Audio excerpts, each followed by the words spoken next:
Hey everybody, welcome back to Conscientious Omnivore. My name is Pal. Today I'm going to be working on making some mulch. So I rented a machine, which you can see over there. It's an electric chipper. It's going to take a while because I got a lot to do. But you know, when you can't get free mulch servers, but you can get free, you know, branches and prunings, you know, renting a machine like this is really cheap. I got this for 5,000 footings, which is, I don't know, maybe like, what is that? I don't know, $15, $20, something like that. And I'm gonna have that for a couple days. And I got plenty of time, so it's gonna be worth it. Let's get to work. And there we go, the first of many batches to come. So it's not quite as fine as I'd like, but I think it'll be fine. And over time, this will all break down anyway. So let's get back to work. Alright, so after a few hours, I needed to take a break because I was getting sunburned a little bit. So time to come get some nice lunch.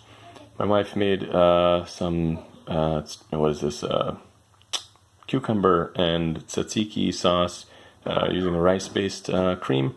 And then we have this, which is kind of a traditional Hungarian meal. It's almost like a Hungarian gnocchi, I would say.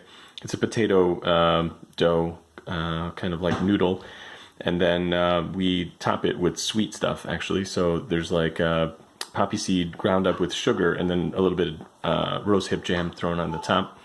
Gonna be super sweet and really good. And then here we've got the creme de la creme, which is pomelo, mango, grapes, and bananas. So that's gonna be lunch, and then it's back to work. Alright, got about half the pile mulched now. I'm going to call it a day because it's getting late and I think I've had enough of the sun.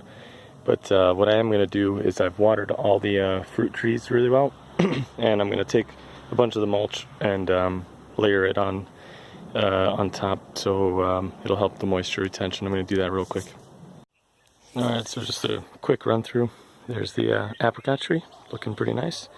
Got a bunch of mulch there. Next I did the persimmon. Oh, sorry, this is the, what the heck is this? This is the pomegranate, sorry. So, doing pretty nicely. So far, so good. No complaints. And I also wanted to show real quick that it looks like we're going to get a lot of raspberries this year. You can see the little you know, buds forming all over the place, and there's just tons and tons of them, which is really great. I'm super excited about that. And the strawberries are doing well too. I gotta cut the grass, but you can see that quite a few of them are flowering now, so we'll get some strawberries pretty soon. And this is the persimmon tree, looking really nice. Good leaves coming out there. Got the mulch on that as well. And then the little apple tree is back here, and I got that one mulched up too, so that's looking nice. And then the blueberry bushes are doing pretty good, those two in the back. This one's dead. I'm going to plant another apple tree somewhere around here, and the gooseberries back right over there, and that's looking really nice too. And then the strawberries here are looking good too. They have some flowers as well, so we'll get some more fruit here. So anyway, I hope you guys like this. I'll see you in the next one. Thanks. Bye.